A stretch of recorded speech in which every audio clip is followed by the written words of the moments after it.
Welcome back to Dark Side of the Ring Unheard, the podcast from the hit Vice TV series that takes you deep into the depths of the Dark Side archives, hundreds of hours of interviews with some of wrestling's most celebrated, some of its least celebrated, and we're going to surface some one-of-a-kind insights this time for you. Don't forget, Dark Side of the Ring Season 6 resumes on Tuesday night, 10 p.m. Eastern Time on Vice TV with a look at Vader. Ooh. A football hopeful turned wrestling super heavyweight monster who really redefined what a big man could do in a professional wrestling ring and whose savagery and demons would go on to haunt him later in life. And it's Jack Encarnacio, JP Sorrow from the Lapsed Fan Wrestling Podcast here, joined by co-creator and executive producer of Dark Side of the Ring. Good to be back. Evan Husney. Yes, very good to be back. And, the Vader thing with his football background, it's kind of a nice fit for our subject this week on Unheard, because we're talking about a gentleman by the name of Kim Wood. You're all going to love this guy. This is the kind of stuff only Dark Side can bring to you, because you wouldn't think to interview this guy in such detail or comb back through some of the insights he provided on this one-of-a-kind business. Kim Wood is a figure who played a key role in one of the most memorable Dark Side treatments, Brian Pillman. Yeah, that's right. We remember that from season 3, I believe it was. Mm-hmm. The loose cannon Brian Pillman. Kim Wood, for nearly 30 years, was the strength and conditioning coach for the NFL's Cincinnati Bengals. And so by virtue of that, he was a mentor to Cincinnati native Brian Pillman, who you see there in Bengal tiger stripes from his WCW toy in the early 90s. And this is his Brian Pillman, after his football dreams were sort of deferred. He's tried to find his way in professional wrestling, much like Vader, after his football career didn't quite work out the way he wanted to, and due to injury and things like that. And what's fascinating about Kim Wood is that he found himself mentoring Brian in wrestling, ramping up his entire understanding of the workings of this one-of-a-kind business. He's learning the history of con men. He's learning the history of manipulation, all with a design toward getting Brian Pillman into the wrestling business, make as much money as he can, and get out. That's not exactly what happened. As we know, Brian Pillman fell victim to drugs and other issues and met an untimely demise. But here we have in Kim Wood, a guy who, by studying the con jobs of the past, became this outsider who was a unique insider at the same time. He became an insider by necessity to the wrestling business. But because he was an outsider, he can look at it with the most acerbic, straightforward, no BS point of view. Yes. He's not worried about offending anybody. Nope. And it's a perspective you need to hear on He's my professional. fucking hero. Yeah, I think he is the perspective you need on what this business comes down to, in my opinion. Yeah, totally. I mean, this is just also like the magic of this world in terms of, as documentarians going into it, trying to document it, to film a story about it, these are the tangential personalities, colorful characters that orbit wrestling. Because if we're making a doc about some other world, you're not going to get as colorful characters on the sidelines as a Kim Wood is. But the Brian Pillman episode, just to take a few steps back, is one that for me is one of my all-time favorites that we ever done on this show. It's quintessential for many reasons. My partner in crime with this series, Jason Eisner, and I were so fascinated by, I think the main theme that we're fascinated by in wrestling is the blurred lines aspect between where do you draw the line between fact and fiction. And nobody I don't think anyone, you could argue that no one's done it better than Brian in terms of, obviously his life was cut short, due to tragedy, of course, but his pursuit of stardom in wrestling has so much to do with manipulating the manipulators, getting on the inside and trying to work his way to the top by working everybody around him. Creating buzz around himself, because he's actually getting people to believe that he's behaving behind the scenes in a way that is completely aberrant and that the promoters don't want, but the promoters are in on creating, or want to be, in the case of WCW's Eric Bischoff, in on this creation of this myth that this guy is not getting along with the front office, and there's all kinds of powder keg situations about to pop off. Because at this time, getting into the mid to late 90s, wrestling, there is a sort of grassroots level of, wrestling smart fans who are getting hip to all the inner workings of the business. Yes. And they're starting to write about it. The internet's taking off. That's starting to get disseminated through that. And wrestlers have to fool. They have to fool to feel good about themselves. So now the stakes are high because all the fans know how it really works. The fans know how it really works.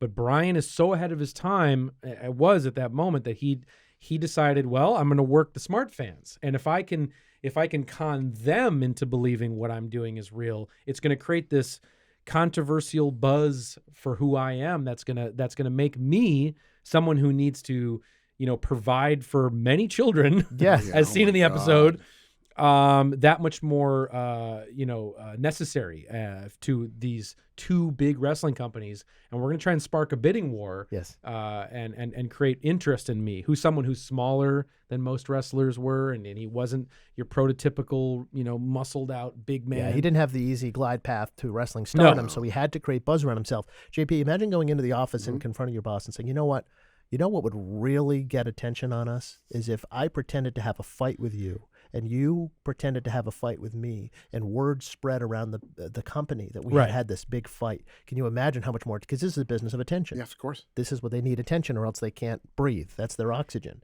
So let's pretend, you and me, boss man, that we just had a huge fight. And here's the thing. You give me my release to convince those people this is a real fight, and it's a real release. We got to go the extra step. Because if it's not a real release, someone in the office is going to tell that there is actually no paperwork filed. Yeah, exactly. I mean, listen, that's the way you do it. Yeah, that's the way you have to do it. Listen, if I don't care about actually my own well-being. I care about fooling everybody else. Yes. They're thinking that my well-being is done. It's gone. Fooling everyone else is my well-being. That's right. That's exactly it. Fooling everyone else is my well-being. Yeah. Well, unwell-being, more like it. Well, something that will be that we're going to illustrate here today with Kim Wood, to bring it back to Kim. Yes. Is, Kim realized that wrestlers are constantly exploited by promoters. That's been a theme here on this season of our podcast. But he realized that it is all a manipulation. The power brokers in wrestling are manipulating the talent, who of course then in turn manipulating the public. And so he instilled with Brian as his mentor that this is how you're going to go in and you're going to manipulate them to get what you want. Yes. Because the easiest marks are them, are the promoters, right? I mean, they're the people that you can con. So what I love about Kim Wood, and we're going to get into it today, is how he took Brian and made him a student of this game. Yeah. And it's almost like, as you put with how, what an eccentric character Kim is, we wanted to lean into the episode, which we did. I mean, in the episode you watch and you see it, he's the star of the show.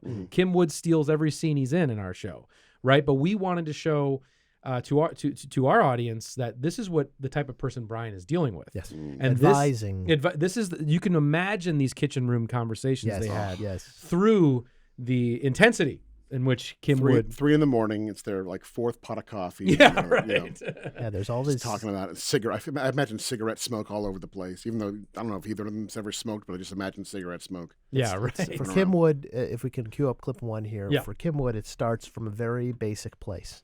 Okay, he puts it in a way that I think is just so true, because he's looking at this and he's like, okay, Brian, you're going to get into this business. You can make money in this business, but if you hang on too long, you're going to be a sad sack case. Yep. You're going to be one of those wrestlers that can barely walk, yet has to go in the ring and pretend to have a fight with somebody so you can make $200. Right. That is not why we want you in this business. We want you to exit much more gracefully than that. And here, to get us started, Kim Wood talks about his assessment of the business that Brian was about to enter into. Here he is. Most of the pro wrestlers, and Brian said this, and when I got to know him, I think it was true, almost all the people in pro wrestling are mentally ill. Already, fire out the gate. Fucking money. Let's go. Yep. Awful, wrong, missing. Because they're being dominated in a cruel way by the people that run it. And they would, they'd gack themselves up. They were, the drugs were huge. The steroid drugs, and only somebody who's really insecure is going to turn that way.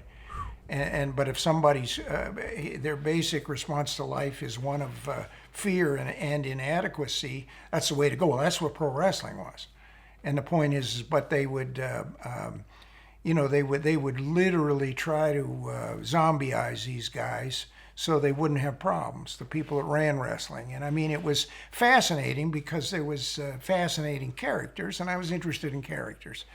And I do appreciate this about Kim, the idea that, he's a fan of, well, not maybe fan's the wrong word, but he's fascinated by the bizarreness of this world, and the carniness of all of this. And we are too. Yeah. Looking into this That's right. this business, it's the same thing. So I can relate to him, being an outsider, but yet being just so fascinated by the inner workings of this very bizarre, exotic. And to the point about Vader, it's not unlike pro football players who don't make it, because they carry themselves, the guys he's accustomed to shepherding into the world, these pro football hopefuls. They want to be able to walk around with their chest puffed out, and to be able to feel like a huge presence in every room they walk in. And they're not going to settle for a life where they can't be the giant in the room. Yeah. And that's the psychological predilection that you can take advantage of when you're a wrestling promoter in these guys. Such a weird, that's such a weird dynamic, really, when you think about it. Like here's a guy who has to be somebody. I can really exploit that guy. Yeah, exactly.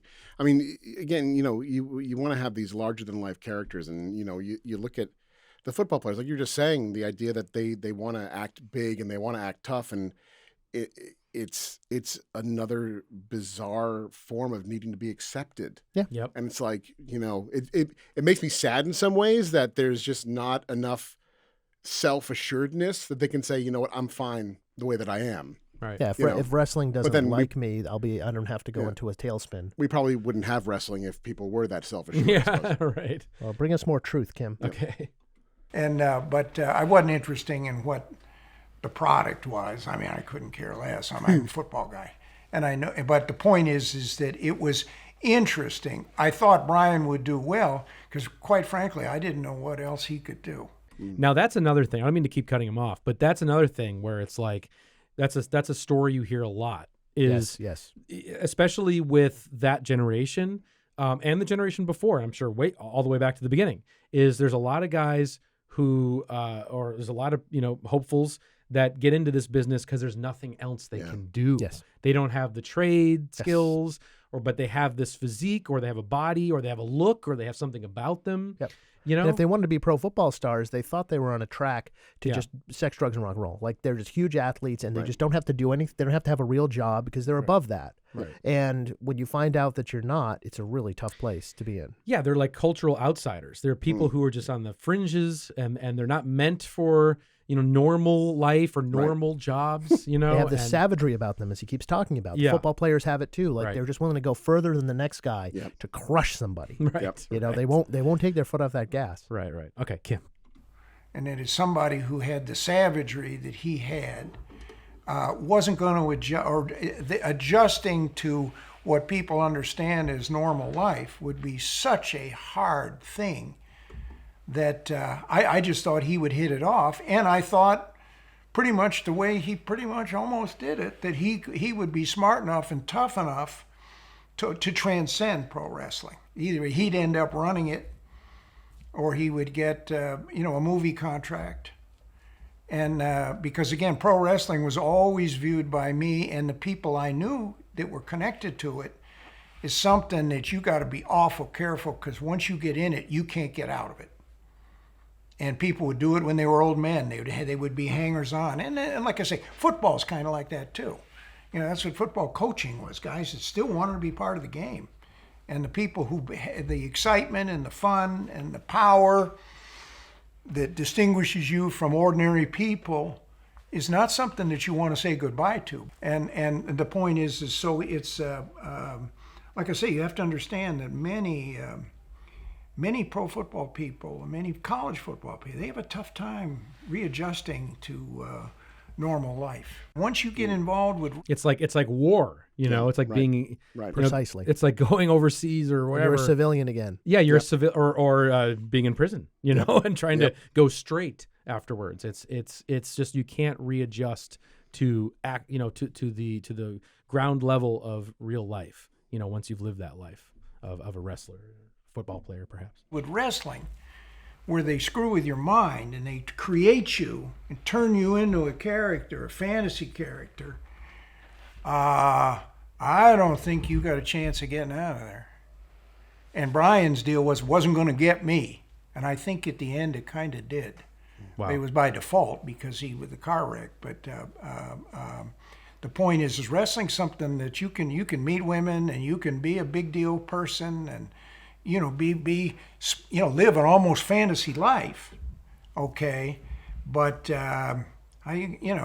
it's the old deal of you can get on the tiger's back, but how are you going to get off? and nobody gets off of pro wrestling. I mean, I actually feel sorry for the poor fuckers that are in pro wrestling because they there's more to life than that. Well, Kim, you've certainly raised the bar. Now help me out. Is that Kim Wood or is that actor Kurtwood Smith? Yeah, I know. There's totally. And is that tiger you can't get off a right. Bengal tiger? I said that I remember sitting there right when I was doing the setting up the camera because we had this gimmick where we look through the lens and he sees me, I see him, and I thought the villain in RoboCop. Yeah, that's exactly. It's totally Kurtwood Smith. The moment I saw his face the first time. And if you're in the business scoffing at what Kim Wood is saying about wrestlers, all I'd say is don't be mad that he's talking about you. Yeah. Don't be mad that he's talking about you. And to hear Kim tell it was mischief from the beginning for Brian Pillman in the wrestling business. He found his way over to Calgary, Alberta, Canada, where Bret Hart's father, Stu Hart, ran a wrestling gym as well as organization. And then his son, Bruce, as well, took over the territory. And so Brian Pillman goes out there and starts training to be in the wrestling business. And, of course, Brian's drawn into a wrestler's ability to trick people, into emoting and things like that. Yeah. And as Kim told us, as he gets on the road for Calgary, on the road for the Stampede Wrestling Organization, to pass the time, you would do what's called ribs. And if you're not acquainted by now, it's a practical joke you play on somebody else. You can steal their luggage. You can do a million things. It's usually more than just a practical joke. It's usually cruel. It's usually cruel. It's usually mean-spirited. Yeah, mean-spirited and disgusting. Yeah, especially in this territory. Yeah, like it's stuff that only I feel like you can laugh at from our vantage point in a weird way. Like if you're involved with it, it's psychotic. It is. So you can get clip 3 ready because what we have here is a wrestler coming into the territory by the name of Bill Kazmaier, who was just a huge strongman wrestler. Oh, yeah. I think he was able to lay claim to being the strongest man in the world in like 1991. He's a bodybuilder, yeah. When WCW brought him in for a very brief period of time. Oh, yeah. Powerlifter. Yeah. He had records in powerlifting. Yeah. And that's why they were trying to make him a pro wrestler. But Pillman kind of resented the guy. He kind of wanted to mess with him on the road. And to Kim's point. Well, I think correct me if I'm wrong, but I think they wanted him out of the territory. They wanted him to just be like, this isn't for me. They wanted him to be, this isn't for me. So this is another con, one of the many we'll be talking about, I'm sure throughout this episode. And it was a way for Brian Pillman and Jerry Morrow. The wrestler's name. Right. It was an African-American wrestler, and they were friends. Yes. Brian and Jerry Morrow were friends. It's very important to understand they're in on this together. You got to understand that they're in on this together. Yeah. And they're going to pull a rib to get this Kazmaier guy running for the hills. Yes. Okay? They want him to think he has not chosen the right business. Behold now, thanks to Kim Wood, what is known as the Calgary rib. The Calgary rib. I'm getting hungry. All right, here we go.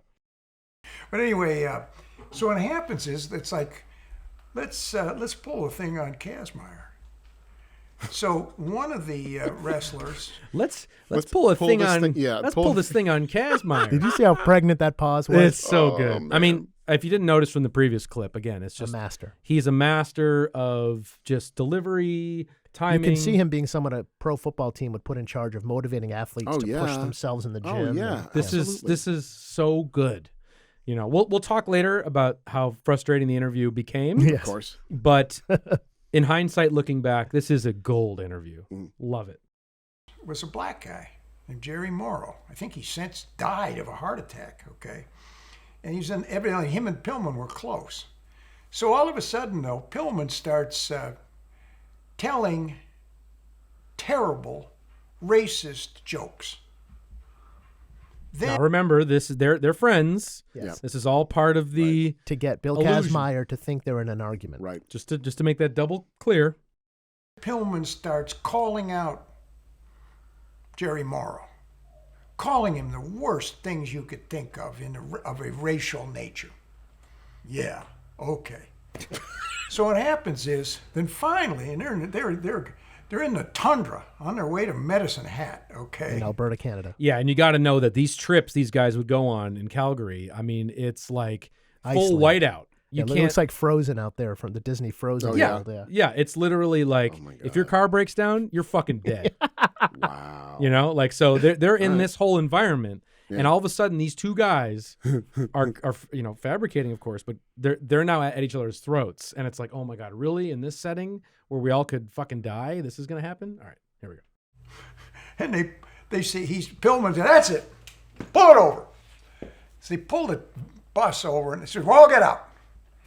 And they get a couple guys grab Morrow. Now you got to understand, he's in on it. And they tie him to the front of the van.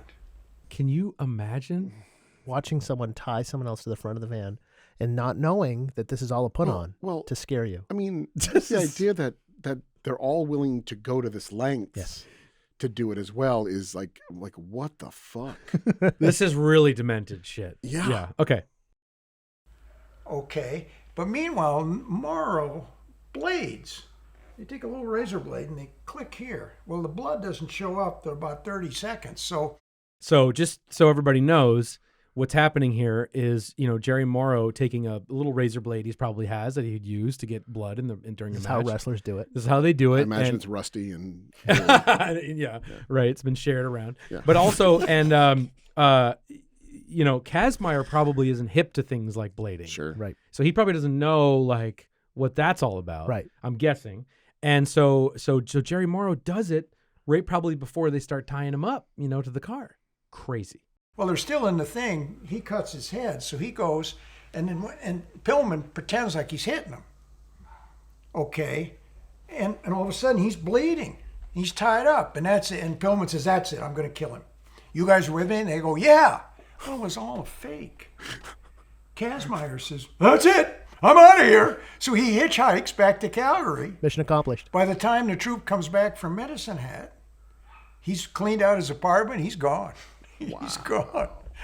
And he finally, Pillman never got a chance to fight him. He'd kill him, But, I mean, the guy's 150 pounds bigger than he is, and he's all roided out to the gills. Okay, but the point is that Calgary Rib involves some serious thought, because evidently these guys, they couldn't have read a lot of books, or they couldn't have had much deep thinking. But they're thinking of just shitty things to do to each other while they're driving through the tundra. Okay.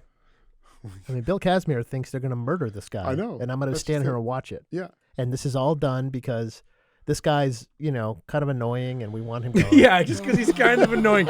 He's like kind of annoying. We don't really like him. We don't want to be in the car with him. I'm feeling a little iffy about him. I want him out of here. Let's pretend to murder somebody. Psychotic. Well, yeah, or like a hate crime. Right, right, exactly. Let's do a hate crime murder. Perfect. It's just like perfect. And the point is Brian Pillman is falling in love with this kind of stuff. Yeah. He loves this stuff. Yeah. He lives to participate and to successfully execute on this kind of stuff. And it's going to get out of hand. Yeah, the cons and trying to manipulate people.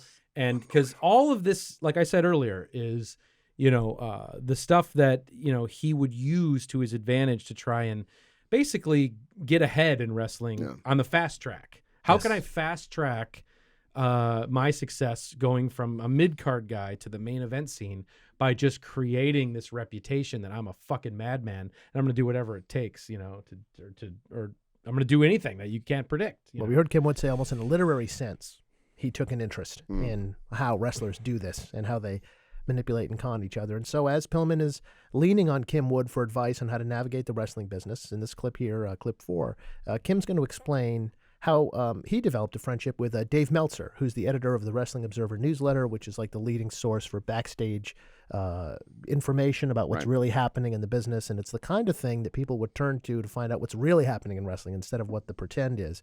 And so Kim is working along with Dave to understand all this and understand how the business worked and how top earners, the people made the most money, position themselves to keep that spot. Not only get it, but keep it. And that's what he wants for Brian Pillman, of course, and how the fake nature of the business made the backstage backstabbing all the more real, right? Because it is fake, the backstabbing is real. And as he says, the easiest guy to con is a con man. And he gets to, as Kim Wood's about to explain, he goes into his study, let's say, and he pulls out some of the great material that I can't wait to talk to you guys about, about conning other people. It's a rich vein of literature and movies and things. So here's Kim on how he got educated on how to go about helping Brian Pillman con his way to success in the wrestling business. You got to understand, I was a fan of pro wrestling And to Dave Meltzer, I read his thing, and we became very good friends. And I thought wrestling was interesting. I never really watched it much on TV. I'd watch Japanese tapes that Dave sent me. He likes that shit. I was gonna say it's hilarious. Like he doesn't watch American wrestling, but he watches Japanese. Yeah, he likes that shit. likes tape trading. Yeah. Well, all due respect, someone tells me Kim Wood's a bigger wrestling fan than he likes. Oh, but let's leave that off to the side. 100%. But I'm sure he appreciated the athleticism and the toughness or whatever. I really wasn't, I guess I would be a smart mark, but the point is, but it was so perverse, the behind the scenes thing, that I was fascinated by that, almost from a literary standpoint. That's exactly what I was saying earlier. Yes. It's like, I can relate to that 100%. Yes. The pro wrestlers could be worked. I mean, what you got to understand is this. It was all based on what was done, what we did was all based on what Arthur Jones used to say was the easiest man to con is a con man. And there you go. And I really viewed most pro wrestlers were guys that. I mean, that must have been the sound guy's cell phone that fell. Well, as soon as he says the easiest guy to con is a con man, someone in that room was gotten to. Someone got nervous. Someone got nervous. There was a con man in our midst. Yeah, exactly. Someone's bolting for He couldn't the door hide right the now. tell. Yeah, exactly. Weren't, again, a great number of them were football players and guys that they were caught like Brian. What are they going to do with my life? So I'll go into this and I do this. And okay. They're just guys. They're lumpies, but they'll play along, and it's a chance. Some of them made tremendous amount of money. A lot of them didn't make anything. But again, it was this bizarre thing where they were. The point is, they all could be conned and worked. And Brian studied David Maurer's The Big Con book. Okay, William Lindsay Gresham's The Nightmare Alley, which deals with the same thing of carnies, working people. Okay, and the movie with Tyrone Power, Nightmare Alley, of how do you make a geek. That was the center theme of it. And then David Mamet had a thing that actually was stolen from David Maurer's The Big Con, and it was a thing called The House of Games. Great film, by the way, which we'll talk about. But yeah, I mean, it was incredible that he referenced this, because I think it was like, that's pretty amazing. Like this 80s David Mamet film is what, Brian Pillman is being a student of and watching. Yep.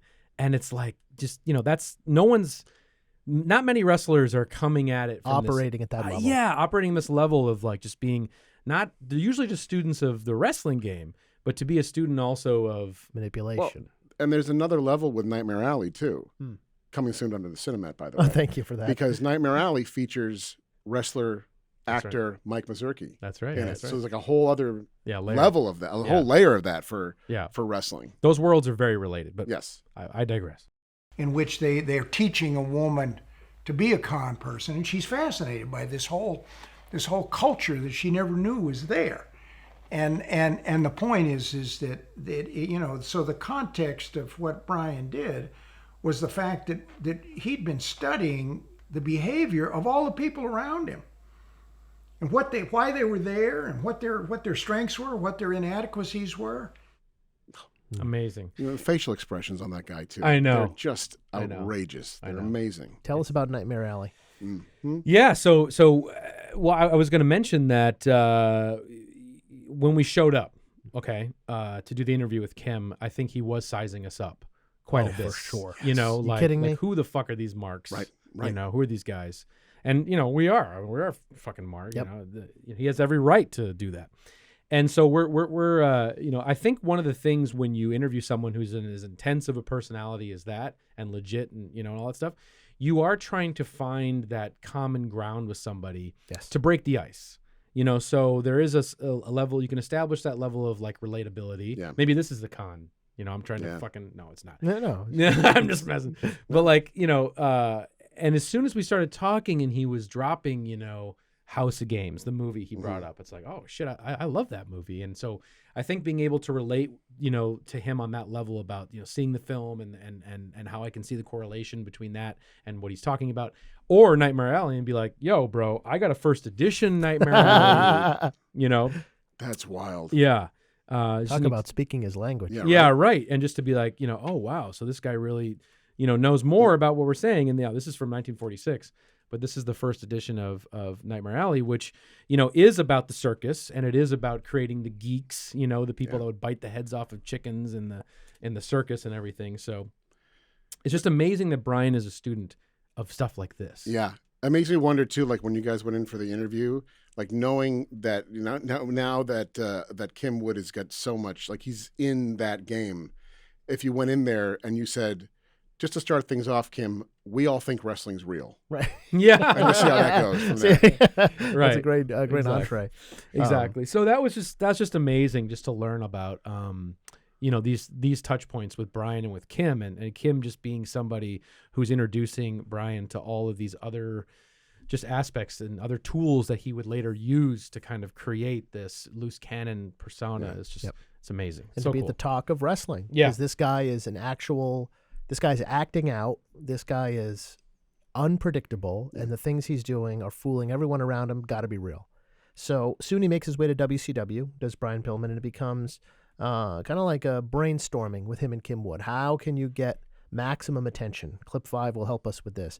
It's at this point a wrestling legend who we've heard about before and who we featured last season on Unheard, Terry Funk. Oh, yeah. Gets to consulting with Brian Pillman about what some of the things he might be able to do to get a lot of attention on himself outside of the world of wrestling. And here Kim Wood tells us about how, with the help of Terry Funk, they conjured up an idea to go to the Super Bowl that year in Arizona, and leveraged the fact also that one of the top WCW executives / announcers, Jim Ross, used to rely on Kim Wood for Super Bowl tickets. Jim Ross, as we know, a huge NFL fan.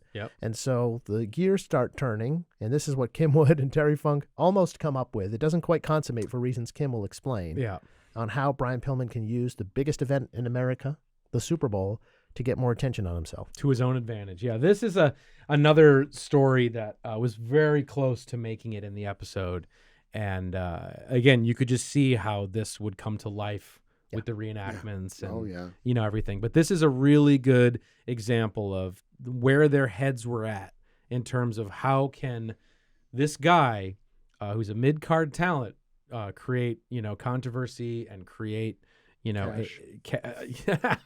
Seriously. and wonder where he learned that. Right. No shit. But also just create a moment that transcends wrestling, right? So here we go. I would get Super Bowl tickets for JR just to sweeten it up, say, when he was with WCW. And pictures of Oklahoma football players. JR is a fan of Oklahoma. And they were all, we had a bunch of guys from Oklahoma on my team, but autograph pictures. And I wrote it down, but the deal is that's amazing. I autographed the pictures. He thought they were real. He autographed the pictures to JR. I mean, these guys are fucking, this guy's operating on many different levels. I don't, half the things he says, I'm like, interesting. One of the best workers. This guy's got so many schemes going on at the same time. I know. He's just waiting for the right window in order to just deploy. Exactly. He's one of the he's one of the greatest workers in the business, and he's not even in the business. He's so great, he's not in the business. Yeah, right. Terry Funk comes in and says, "I see what you're doing." He says, "I got an idea. Super Bowl's in Phoenix this year. Is at Sun Devil Stadium."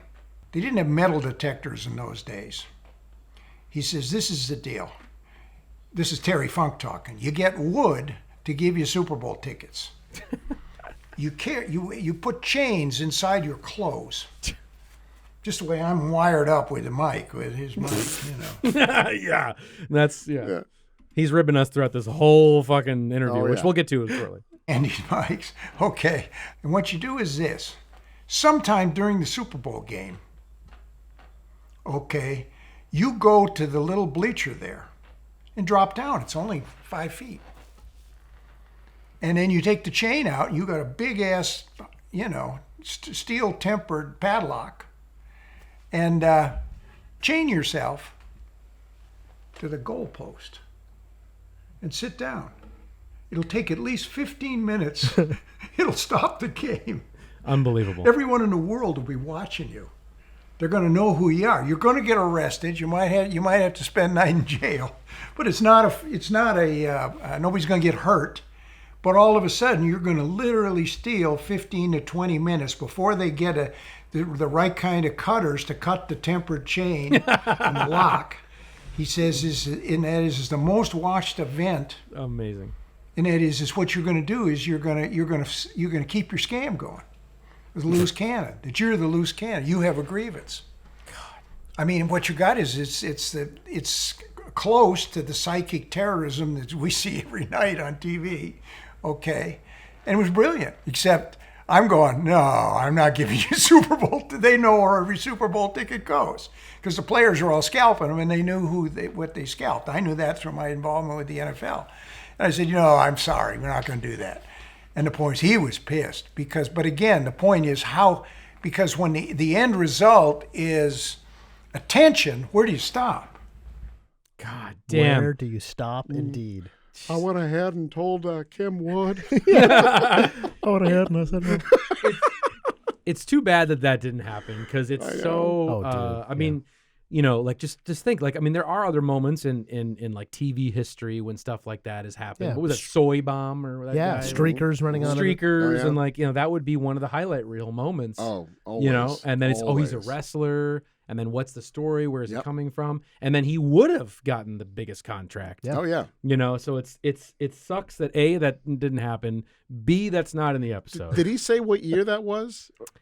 I don't know if he said in the clip I would or say not. 95. Yeah, probably somewhere in the mid 90s. Yeah. That's But it's wild. just like, man, that's incredible. But you can see how dramatically for the episode it'd be hard to fit that in because it didn't happen, and right. If it doesn't consummate, because there's so much that did consummate with Brian Pillman. It's true that you got to. And the thing, key word he used there was grievance. I think one thing to understand about where Pillman was coming at with his character is not just that he had an argument with WCW management; it's that he had a grievance and he's showing up everywhere, including ECW, which an ostensibly unaffiliated organization from WCW, and just going off and talking trash about everyone, and just you didn't know when he was going to show up. You didn't know what kind of crazy acting out behavior he's going to engage in. And this would have been part of it. Like he's so desperate to have his grievance heard that he shows up at the Super Bowl and chains himself to the goalpost to get attention on his cause. Right? So that's just like, no one's operating at that level in wrestling, trying to get attention on themselves. No. And so they started doing these stunts to get attention. And so, as you go, you hear about this. And as he's talking about the many things that Brian Pillman, I guess you Easter eggs that he would put in some of his appearances and some of the things he'd say, he talks about the Foxcatcher Five. Oh, man. I am... Ladies and gentlemen, John DuPont. If anyone's seen the film The Foxcatcher with Steve Carell, it won an Academy Award, didn't it? No, he didn't. He nominated. Nominated, okay. Yeah. It's a great film. 2014. Yeah. John DuPont, of course, the heir to the DuPont family. He'll get into this in the clip. Kim Wood, who had an obsession with amateur wrestling and had the compound there in Pennsylvania where the top guys in the U.S. Olympic team would come to train. Ultimately was convicted of murdering one of those wrestlers. Quite famously, the story. Infamously. Yeah. And so this is all going on, and there's also an element... what was in the news, right? Oh, yeah. Is that what was happening or when in the story he's about to tell? Yes. It was just in the... It was known. Yeah, in the zeitgeist. And the Foxcatcher Five, he'll describe in his own colorful terms what that was. Let me set this up. Please. So because I don't know what else to say at this point. I know. It does. It's crazy. So this kind of speaks to just the, what our experience was of capturing this interview with Kim. So far, we've seen dynamite. We've seen excellent, his delivery, his facial expression. It's all 10 out of 10. But this is one of the lengthier interviews we've ever done. Okay, I think it clocks in around 4.5 hours. Wow. Okay, and that's a long time for a Dark Side interview. Just so you know. Yeah. Yeah, that's normally it's like 2 hours.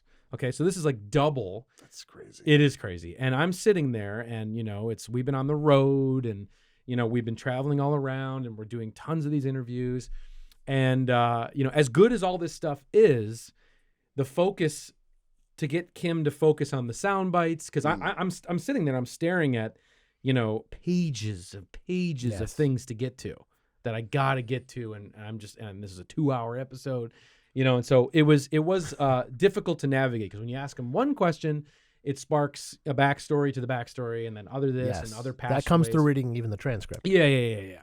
And some of it's gold, and some of it's like, wow, I gotta kind of wait for 10 minutes for him to get through this one thing, and then I'm just trying to bring it back. And it's with someone who's kind of as intense as he is, he don't like that. No. Right. You know, and sometimes people I wouldn't don't. open my mouth if I didn't have a story worth telling. Yeah, right. Yeah. And it's kind of a skill that one develops over time doing these interviews where, you know, you might talk to them beforehand and say, look, if I interrupt you, don't take my head off. It's just, we got to, you know, see all this stuff. We got to get, you know, whatever. Anyway, so he starts going into this John DuPont Foxcatcher rabbit hole that really has not germane to why we're here. And there's only so many of those we can afford. And he does not appreciate me trying to bring us back to the matter at hand, you know? And so Kim Wood is a legend for this, what we're about to see. What clip is this? We're looking at clip 6 in the Foxcatcher Five. Oh, boy. Get yourself familiar. Pillman mentions it in a wrestling interview he does. It's just an offhanded remark, something that would go over most people's heads, but those who got it are like, this guy's making reference to some weird stuff. I mean, you're just staring at this for 4 hours. Oh, man. This is not Take a good look. a face you want to fuck with. I imagine that those eyes would just burn holes. Yeah, exactly. Look at this. You know? All right, so here we go. Jesus. So he really wants to get his shit in, to use a wrestling. Like most wrestlers. Yeah, exactly. Yeah. Here we go. One of the greatest ones was the Foxcatcher Five. Okay? I'm listening to Rush Limbaugh. Okay, that first was like when you record scratch, you know? And he's reading the court proceedings from a guy named Dan Chade, who's suing John DuPont. You aware who he is? No. DuPont was a guy. Sorry, Kim, can we go just to this thing real quick? I got to tell you, Foxcatcher Five. Otherwise, I'll fucking walk. Okay. You're damn right. You're damn right. Shut I will. the fuck up. You All right? shut up and you sit there and you let me finish my story. I don't care if I'm talking about making chili. You're going to sit there and shut the fuck up. As we're discussing who to feature on Unheard, you were like right away, Kim Kim Wood, Wood. what he told me, I'll fucking walk. That's Yeah. got to be in there. It's the best. I mean, it's just the greatest way to tell me to fuck off imaginable. Just like, if I don't get this in, I'm going to fucking walk. Yeah, You know? you'll see. Fucking great. It's so good. I'm going to back that up. Yeah. Oh my God, Kim Wood, ladies and gentlemen. He does not like me interrupting. And he tries to first talk over me interrupting. Yeah. Yeah. And then I try again. So this is kind of the whole, back and forth we're getting into for 4.5 hours. That is the interview, just a microcosm. As good as he was, and he's amazing in the episode. Again, he's the star of the show. Remember who he is? No.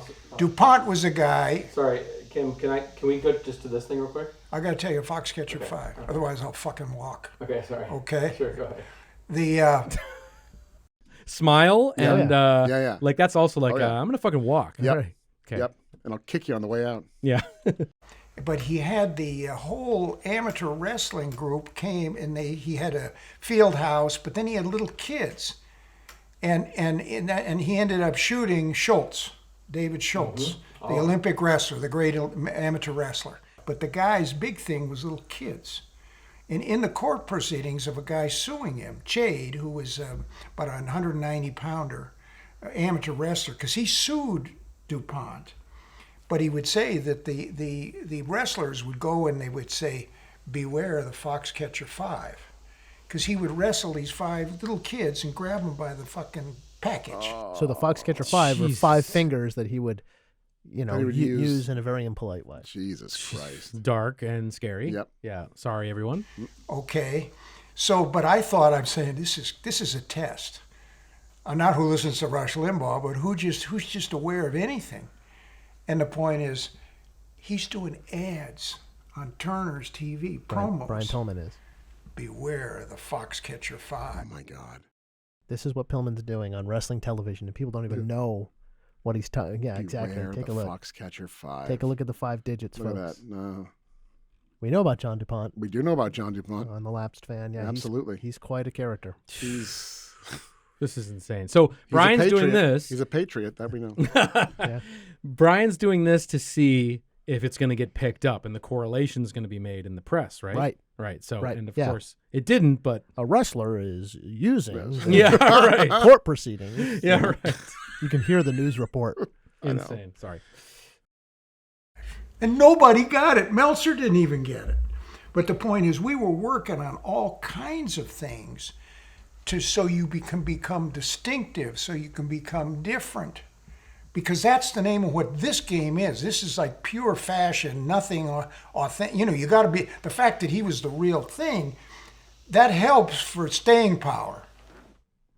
I love that Kim Wood's like the Dick Cheney of Brian Pillman, like, you know, pulling the strings behind the scenes all the time. Yeah, definitely.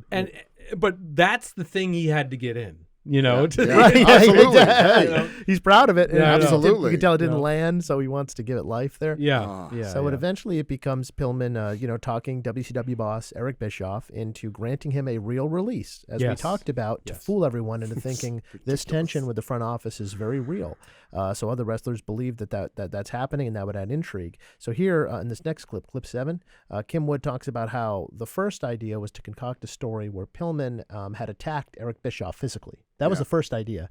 They get word around that Pillman actually went after Bischoff, but soon that was kind of talked down, and it morphed into a different attention-grabbing scheme, all with the design, of course, of bringing up Brian's market value. And I do want to say you might recognize a little bit of this clip because some of it did make the Pillman episode. How could it not? As it had to. Yep. But what we're trying to do here also is provide the lead-in to some of the more memorable quotes you'll hear as well on the episodes themselves. So here it is in full context, the story of Brian Pillman working his release from WCW and what the point was. Yep. And this is also too just like also indicative of the experience of the interview too, because you'll see he raises his voice in this, and I think that's out of a little frustration with me in terms of this kind of back and forth that we're getting into. I see. But it's also, it does add to the performance of the line that you may remember from the show. Anyway, here we go. The point is that what you have is the boys, or the close people, boys being another term for the wrestlers, are all reality challenged. It's as if it's sent from heaven. Seriously. Reality challenge. Reality challenge. That's the phrase. I'm making a t-shirt about that one for sure. Reality challenge. I mean, that's just money. I don't have to say anything else. No. Okay. Look at that face. Oh, wait. Yeah, hold on. Reality challenge. Look, he knows he delivered it. Yeah. He knows he landed absolutely. the line. Look at him. Look at him. Reality challenge. He knows that's the fucking bite right there. Right. All right? That's the phrase that's going to change the world. It's incredible. Okay. They don't know what's real. They think everything's a work. They bet on sports. They think every fight, every football game, every Super Bowl, they're all fixed. Because that's all they understand. Yes. And politics, I'm sure. Yes. Yes. Amen. Is fixed sports. Okay? So you have constantly inside their coconuts. Sorry. So money. So good. God. What's real and what's not real. Even they're confused. Okay? Or challenged by it. The pauses here. This is like a best supporting actor. Oh, totally. Listen, nomination. He's got the timing. Everything cadence, about it. Yep. the grit, the delivery. Like there's the gravitas. Like he's got it all. the weight, Yes. the poetry. Yes. Yeah, it's amazing. Okay, sorry. The point is, the document that he sent was real. The release document. Therefore, it's not a worked thing. It isn't what it really was, and that is Bischoff working the boys. Because it had to be real. In order for this all to work, this release out of his contract had to be real. So otherwise, word would get around that he was never actually given a release, and they're trying to fake us. Right. But this is the way. This is the path. For anyone not familiar with the story, he needs this release from WCW in order to create a bidding war between WCW and WWF. Right. He needs to get out of the Now WCW. he's a free agent. Now he's a free agent, but he's getting Eric Bischoff to go along with it and even think that it's his idea in part. Remember, I came back to you, I said, what if you went into your office and said, hey, boss, what if we pretended to have a fight to get attention on us? Yeah. And the second order effect is no one's going to believe it unless you actually let me go. Yep. And then he lets you go to Right. keep this facade up, and then you go and bolt to the competitor. Right. And of course, Eric does dispute this to this day. He does. In the episode, he's very clear that he was not taken for this kind of He ride. was not taken, but one may say that if he can walk away with that sentiment, then... If he was granted his release, then he He did. He pulled it off. What he said he was going to do. I wouldn't want to admit that I was fucking dupe fair. like this too. You know. Yeah. Fair. Okay, Kim. And see, the wrestling locker room had never been invaded that way before. It hadn't been split that way before. But it counted on Bischoff going for the concept, which he did. And that is, like I say, the first thing was, let me beat the shit out of you, boss. He didn't, somehow he didn't want to go with that one. But then let's do this. We end up in a huge fight, and then it's carried over into my performance. Then I'm suspended, but then I keep wrestling. I come on my own, and he did go on his own. He didn't fly with a bunch. He paid his own way. He stayed in his own place. He bought his own ticket, and then he walked down and walks in and beats up a couple of guys in the ring. And people are going, holy shit, this might be real. You know, one of the things, just real quick to stop him here too, is like when we talked about House of Games, right? The movie, a big part of that movie, as he described, is it's these con men who bring a journalist into their inner world, right? To document how these cons happen. But the twist in the movie, sorry, spoiler, is that it turns out that journalist becomes their biggest victim of their biggest con. And they think the whole time that they're, now I'm into this, I'm privy to this seductive world, and I'm going to be, someone who's going to be able to be on the inside of this. But then they manipulate her all the way until the end to where they use her to be the biggest fall person for their biggest con heist, whatever that they've ever pulled. So so if you're thinking about that in terms of what Kim is studying and what Brian is being, an audience to, it's just fucking amazing that they're applying it to this world, which is a world saturated in lies and deceit and whatever. Yeah, I think everyone's kind of intrigued by the idea that, people want to tell themselves that they are immune from bullshit, that they can't be fooled, that bullshit only comes from car salesmen and like two other people. But, in reality, like unless you acknowledge that you can be fooled, you're fooling yourself. Exactly. Right. And so wrestling is uniquely positioned to take advantage of people like that, because if you think you're the fooler and no one can ever fool you, then my God, are you a sitting duck for this kind of stuff? Right. Yes. You know what I mean? Oh, you're a sitting duck. You're just ripe for that. You're ripe for being conned yourself. That journalist is brought in feeling, I can't be conned because I have a direct line of sight into how the con works. And it's like, no, my friend, that's just another exhibit in this massive hallway. Well, it'll be the easiest way to manipulate somebody is if they think that they can let their guard down. Yeah. Right. And she in this movie, and they're the one being let in on how it really works. Yes. Exactly. Yeah. That's just another. It's not an exposure of the con. It's just a different level to it. Yeah. It's amazing. And so here's Kim. That was the game that was played, and Bischoff saw. Wait a minute, because again, they're all whores. Yes! So good. All right, go ahead. I'm getting attention. I'm getting attention for pulling this off. And I'll get credit for all this. Well, the point is, keep thinking that, pal. But the point is, the only deal was money. And getting attention so that Vince gives money, or Bischoff, you can match Vince. Yeah, and so it didn't matter like where he wound up. It was just no, it's money. It's the bottom Kim. fucking line. It's money. And these people are in fantasy land. And it's money. Oh, that one right there. That one. It's money. No, it's not only that. It's these people. Oh, shit. It's money, and these people are in fantasy land. Yes. Like, they're getting a thrill and a charge out of being able to fool people. Meanwhile, the whole point of doing any of this is so that you can get paid. Right. So you can create market conditions where people bid against you because you're a hot commodity. I remember the first time I ever heard like the idea of what's the whole point of pro wrestling, and it's like about money. It was like that was like a fucking light bulb went off in my head. Like it's like holy shit, like it's so true. Yeah, we talked about Scott Hall saying, Montreal was a work. What was his line? Mm-hmm. The only thing that's real are the money and the miles. The money and the miles. Those are the only two things that are real. Yep. Great. And great. I'd be surprised if Kim Wood disagreed with that. Yep. Yeah. All right, I lost my place here, so we got to find it. And I love how you're kind of like, well, what's the point? And he screams over you because it's like, you don't get this? You don't get why we went through all of this? Yeah. It's money! All right. Keep thinking that, pal. But the point is, the only deal was money. And getting attention so that Vince gives money, or Bischoff, you can match Vince. Yeah, And so it didn't matter like if where he wound up. It was just no, it's money. It's the bottom fucking line. you could see him on a football sideline. Oh yeah. You know, oh, like yeah. this is like, you know, imagine just this, and this was important to put in the episode, like I said, because this is, we also, even though he's screaming this at me, you got to see what Brian was privy to. Yep. And there, this hints a lot at what their relationship would have been like, I'm sure. Like, wait, does it matter if I go to WWE? No, that's money. You know. All right, here we go. Money, and these people are in fantasy land, and it's money.